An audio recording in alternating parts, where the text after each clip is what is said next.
Hello again. I'd like to show you how easy it is to go into the pastor portal to enter your church leaders so that we're up to date on the board members and trustees, possibly even the delegates, by simply having you go in as a pastor or as a church administrator and update your church information. You first go to wesleyan.org/pastors to log in.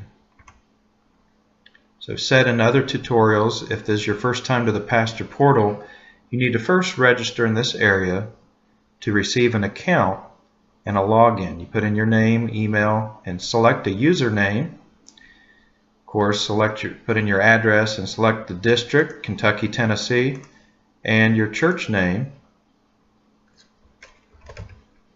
So we make sure that it's matched up with your profile. And if you're not a pastor, make sure that you indicate what office you hold in the church, maybe treasurer or secretary, so that we know why it is that you're asking for a login account.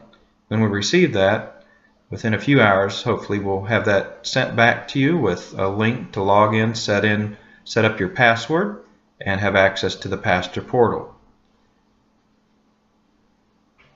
When you come to the pastor portal page, you sign into your account by clicking on that link, and it opens a secure login. You use your username that you selected when you set up the account and the password that you selected. This takes you to the main home page, a secure place for your information to filter down.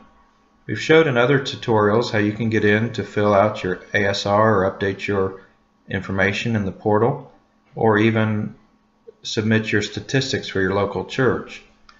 But here we want to show you how to go into your church information and update your leaders. So you go to the second tab over from the home under Pastor Portal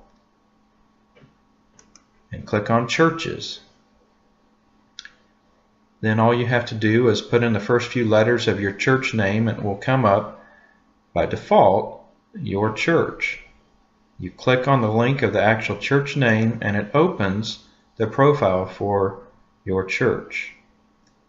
Then you look at your leaders by clicking at the second tab under Churches where it says Search and then Leaders, and that will list the leaders that we currently have for your church as board members or trustees, those that we've entered from your church leadership reports in the past. Some of these are up to date since last year, others perhaps have not been kept up to date, so it's very important that you update that information in the portal. If you see someone that's listed that no longer has any leadership positions in the church, you can go in there and remove that person. If I were going into this person and I discovered there was a problem maybe with just he's still the director of youth ministries but no longer a trustee, I can just simply click on that delete button just for that particular position to remove that from his profile. If you go back to leaders again, it will give you your full list that you have for your church again, just where you were at.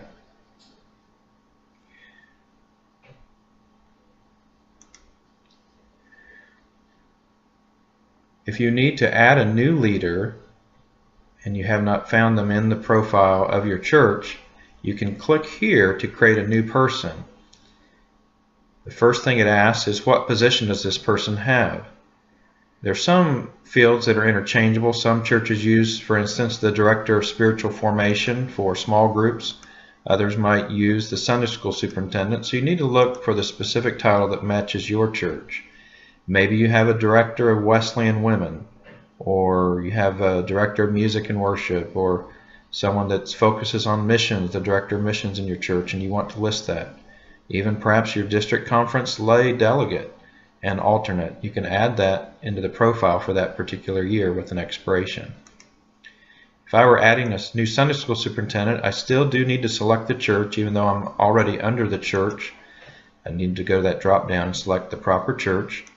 Add in the title. It's not required to have all the fields, but you do have to have a title, whether it's Mr. or Ms. or Mrs., and put that in. It may be that it's a lay minister that has a reverend title, or maybe a doctor. one with a doctorate, you put that title. The fields with the red asterisk are required.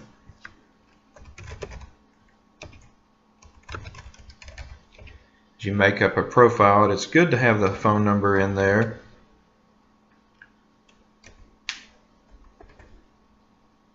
It's not required. And it does default to United States. Put in the mailing address.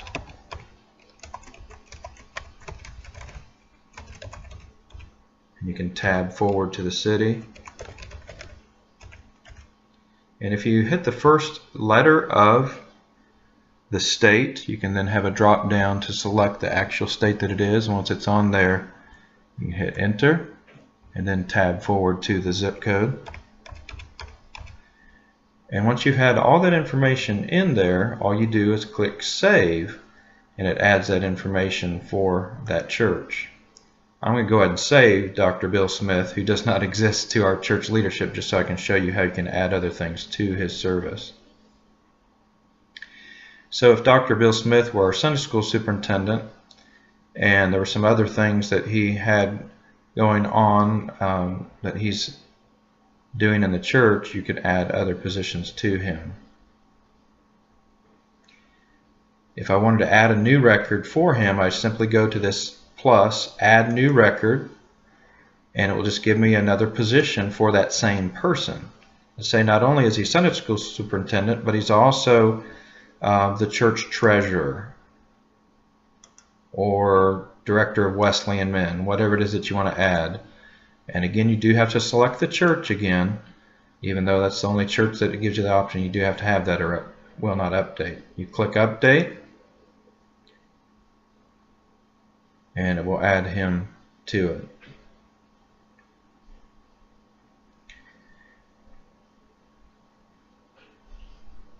Once you have all the positions added for that particular individual, you click save,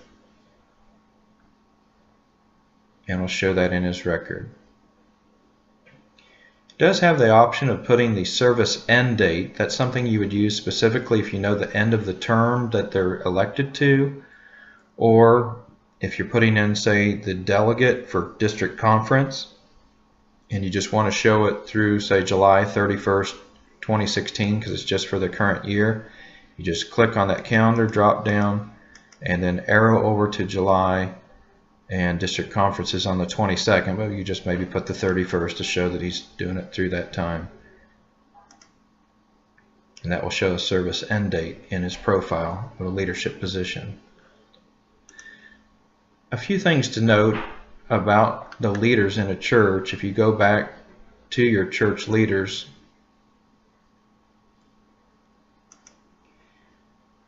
is that it's not necessary to have a lot of redundancy. For instance, if you have a church treasurer, like our church, it's assumed that that church treasurer is already on the local board of administration. So under this individual, I don't have both of those listed. Or if someone's the LBA vice chairperson, you don't also have to have that person listed as an LBA member. However, many churches, it's not redundant to have, say, both an LBA member and a trustee. You do need to have both if they're different positions. Or, for instance, this individual that we set up that had two roles, the Sunday school superintendent and director of Wesleyan Men. To delete a church leader, like this fictitious Dr. Bill Smith that I set up, you go back into that profile of that church leader and delete each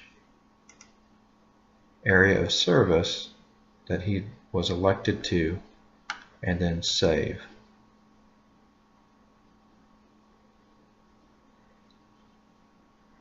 Once you click back on the Leaders tab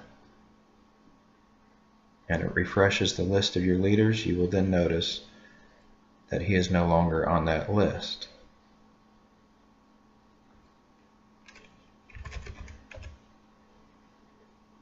If you search for Smith, it will not show up. So if he's elected to an office in the future, you'd have to create that position again.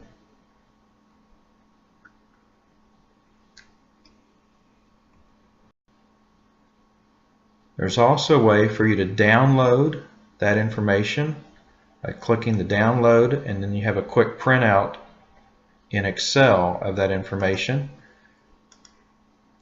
so that you have it in sort of a database if you ever need it for mailing, or you want to send it into the district office that way to update everything that they do.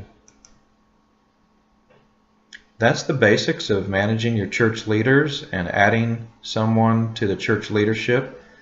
If you have any questions anytime, please don't hesitate to call me in the district office number 270-790-1341 or email me at kytndistrict@gmail.com. Thanks so much and have a blessed day.